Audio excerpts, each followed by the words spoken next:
Hi viewers, welcome to our channel.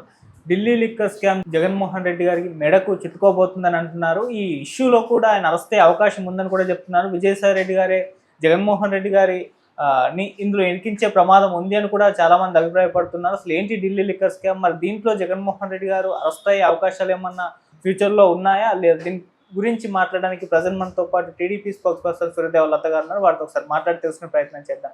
నమస్కారం madam. నమస్తే madam, Delhi liquor స్కామ్కి సంబంధించి చాలాసార్లు విజయసాయి రెడ్డి గారు విచారణకు హాజరై ఆ తర్వాత బయటకు వచ్చి మాట్లాడడం మనం చూసాం. ఇందులో నాకు సంబంధం లేదు, అంతా కూడా జగన్మోహన్ రెడ్డి గారు ఆయన బ్యాచే చేశారంటూ మాట్లాడడం కూడా చూస్తున్నాం. మరి జగన్మోహన్ రెడ్డి గారిని ఈ ఇష్యూలో ఏమన్నా అరెస్ట్ అయ్యే అవకాశం ఏమన్నా ఉందా ఫ్యూచర్లో? దీనికి సంబంధించి మీరేం చెప్తారు మేడం? ఇక్కడ ఎలా ఉందంటే విజయసాయి రెడ్డి గారు వర్సెస్ రాజ్ కసిరెడ్డి అన్నట్టే కనపడుతుంది. ఇక్కడ నెక్స్ట్ కసిరెడ్డి సైడ్ అయితే జగన్మోహన్ రెడ్డి గారు ఉన్నారు. ఆబ్వియస్లీ అది పక్కన పెడితే వీళ్ళిద్దరి మధ్యనే కొంచెం తేడా జరుగుతూ ఉంది.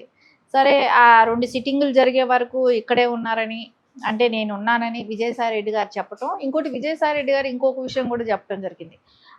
ఏంటంటే ఆయన్ని నేనే పార్టీలోకి తీసుకొచ్చాను, నేనే పరిచయం చేశాను, నేనే ఆయనకి పోస్ట్ ఇప్పించాను, ఇవన్నీ కూడా చెప్తున్నారు. ఇంకొక అడుగు ముందుకేసేసి జగన్మోహన్ రెడ్డి ఆయన ఎవరో నాకు తెలియదు అనేసాడు. ఆయనకి నమ్మిన బంటులాగా ఉంటూ ఆయన ఈ స్కాముల్లో అంతా పనిచేస్తున్నప్పుడు ఆయన నాకెవరో తెలియదు అనేసి ఫస్ట్ చెప్పాడు. కానీ యాక్చువల్లీ వాళ్ళు చుట్టం అవుతారని కూడా చెప్తున్నారు. అంటే ఇవంతా కూడా బాగున్నంత వరకు అందరికీ బాగానే ఉంది. చెడిన తర్వాత మీరెవరో నేనెవరో ఇంకొకళ్ళు ఎవరో అన్నట్టు విడిపోయినట్టు జరుగుతుంది. అంటే ఇక్కడ విజయసాయి రెడ్డి గారి ఇది ఎప్పుడైతే తగ్గిపోతూ వచ్చిందో, ఆయన ఇంపార్టెన్స్ పార్టీలో తగ్గిపోతూ వచ్చిందో అప్పటి నుంచి దూరం పెట్టడం జరుగుతుందో, ఇలాంటి వాళ్ళందరూ ఎంటర్ అయిపోయి వీళ్ళు సంపాదన కోసం వీళ్ళు స్టార్ట్ చేశారు. ఇది చిన్న స్కామ్ కాదు కదా, లక్షల కోట్లతో ముడిపడింది. నేను అనుకుంటాను మేబీ ఇదే ఇండియాలో పెద్ద స్కామ్ అయి ఉండొచ్చు ఇప్పటి వరకు, ఇంత పెద్ద స్కామ్ అనేది. ఇలాంటి స్కామ్లో ముడిపడిన వ్యక్తులు ని ఎలా తప్పించుకోవాలని ప్రయత్నిస్తున్నారు. ఆయన వేరే, కసిరెడ్డి రాజశేఖర రెడ్డి ఆయన ఏమంటున్నాడు, నేను విజయసాయి రెడ్డి గారి చరిత్ర అంతా బయట పెడతాను అని అంటున్నాడు. విజయసాయి రెడ్డి గారు ఏమంటున్నారు, ఆయన ఒక క్రిమినలు, రాజ్ కసిరెడ్డి ఒక క్రిమినలు, ఆయన చాలా అవకతవకలు చేశాడు అని చెప్పి ఆయన చెప్తున్నాడు. అదే రకంగానే ఆయన అక్కడ స్టేట్మెంట్ కూడా ఇచ్చుండొచ్చు మేబీ. విజయసాయి రెడ్డి గారు అక్కడ అదే స్టేట్మెంట్ ఇచ్చుండొచ్చు. కానీ ఈయన నేను వెళ్ళినప్పుడు ఆయన చరిత్ర నేను బయట పెడతానని చెప్పి ముందు నుంచే చెప్తున్నారు ఇక్కడ. సో ఎట్టుకేలకి ఆయనకి బెయిల్ రాదని తెలిసిపోయింది. కోర్టుకు వెళ్ళినా బెయిల్ ఇచ్చే పరిస్థితి ఇప్పుడు ఉండదు. ఆయన ఎట్లాగైనా విచారానికి వెళ్ళాల్సిందే. సో విచారణకి వెళ్ళి ఎదుర్కొందాం ఎలాగైనా అంటే విజయసాయి రెడ్డి గారి మీద ఇంకేం చెప్తాడు ఆయన? అవన్నీ కూడా విజయసాయి రెడ్డి గారు ఎక్స్పెక్ట్ చేసే ఉంటారు ముందే. ఇప్పుడు ఈయన చేసిన తప్పులు ఆయన తెలుసు, ఆయన చేసిన తప్పులు ఈయన తెలుసు, ఇద్దరికీ తెలుసు. నేను ఆయన గురించి చెప్తే ఆయన ఈయన గురించి చెప్తాడు కదా, అవన్నీ కూడా ఆయన ఎక్స్పెక్ట్ చేసే ఉంటాడు. సో ఈరోజు మొన్నటి వరకు నేను రైతుగా ఉంటానన్న ఆయన ఇప్పుడు ఈ రోజు నుంచి చూస్తున్నాం వేరే రాజకీయ పార్టీలోకి వెళ్తానని మాట్లాడటం కూడా వింటున్నాం. వెళ్తారు అని చెప్తున్నారు మీడియా ఛానల్స్ పరంగానే.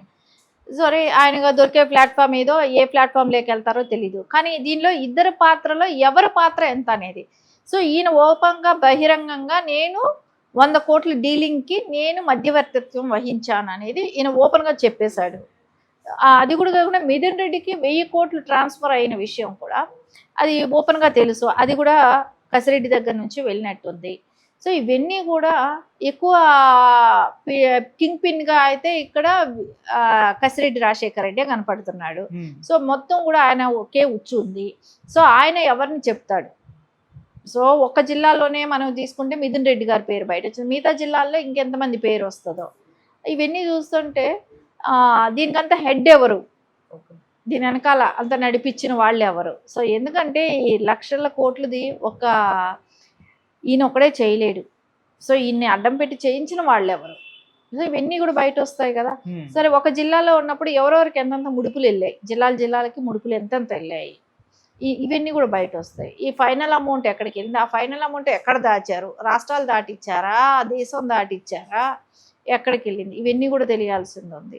సో ఏదేమైనా రేపు ఆయన 12 గంటలకు వెళ్ళిన తర్వాత అయితే అన్ని విషయాలు తెలుస్తాయి. అంటే కొంతవరకు మనకు బయట వచ్చి మళ్ళీ ఎట్లాగో పెడతారుగా ప్రెస్ మీట్ ఏదో ఒకటి.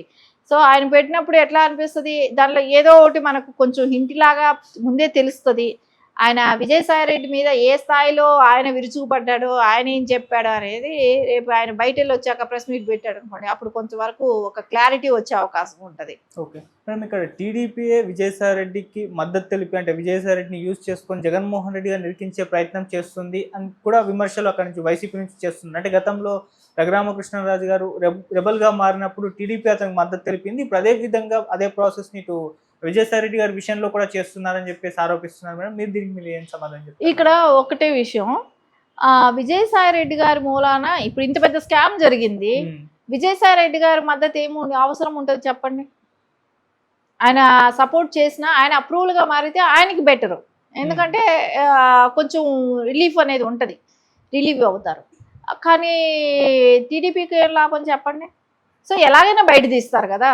ఏది 100 కోట్ల 50 కోట్ల ఇట్లా చిన్న చిన్నది కాదు కదా, లక్షల కోట్ల స్కామ్ ఇది. ఈ స్కామ్లో ఎలాగైనా బయట వస్తుంది కదా. సో దానికి ఆయన అవసరం టీడీపీకి అయితే అవసరం ఉండదు, కూటమి ప్రభుత్వానికి అంతకు మించి అవసరం ఉండదు. సో ఆయన ఆలోచించింది ఏముంటుంది, నేను అప్రూవల్గా మారితే నాకు కొంచెం రిలీఫ్ ఉంటుంది. అది వేరే గతం నుంచే వాళ్ళు అట్లా అనుకున్నప్పుడు వాళ్ళు ఎందుకు సవ్యంగా లేకుండా ఉన్నారు. అవసరం వరకు విజయసాయి రెడ్డి గారిని వాడుకున్నారు.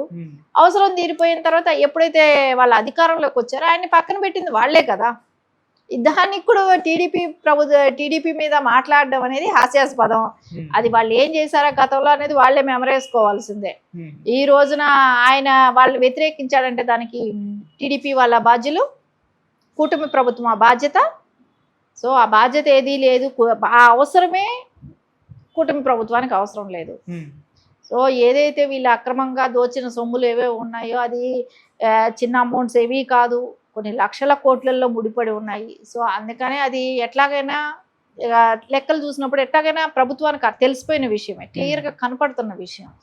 సో అందుకనే విచారణ అయితే జరుగుతుంది కదా. అది అంతా నాన్సెన్స్ మాటలే, ఇంకా దాని గురించి మనం ఆలోచించాల్సింది. వాళ్ళు ఎట్లాగైనా దొరికిపోయేటప్పుడు దొంగలు ఎవరైనా కూడా మంచి వాళ్ళమనే చెప్పుకోవడానికి ప్రయత్నిస్తారు కదా, ఆ ప్రయత్నమే చేస్తున్నట్టు కనపడుతుంది ఇక్కడ. ఓకే మేడం, జగన్మోహన్ రెడ్డి గారి విషయంలో ఆయన పద్మవ్యూహంలో ఇరుక్కపోయారేమో అని అనిపిస్తుంది. అంటే ఇటువైపు లిక్కర్ స్కామ్ ఒకటి జరుగుతూ ఉంది, మరోవైపు అటు అక్రమాస్తుల కేసు ఎప్పటి నుంచో కూడా ఆయన బెయిల్ మీద ఉన్నారు. దాంట్లో కూడా ఈడీ ఇప్పుడు రంగంలోకి దిగింది. ఇలా కంప్లీట్గా ఆయన కేసుల్లో ఇరుక్కపోయే అవకాశం ఉందని కూడా అంటున్నారు. మరి దీనికి సంబంధించి మరి తొందరలో ఏదో ఒక దాంట్లో అరెస్ట్ అయ్యే అవకాశం ఏమన్నా ఉందంటారు మేడం? ఎవరిని చెప్పా? జగన్మోహన్ రెడ్డి గారు. జగన్మోహన్ రెడ్డి గారి వచ్చి ఇరుక్కుపోయేదానికంటే గతంలో ఉన్న కేసుల కన్నా ఇప్పుడు చాలా వరకు ఫ్రెష్ కేసులన్నీ కూడా కొన్ని లక్షల కోట్లతో ముడిపడినట్టు అయిపోయినాయి.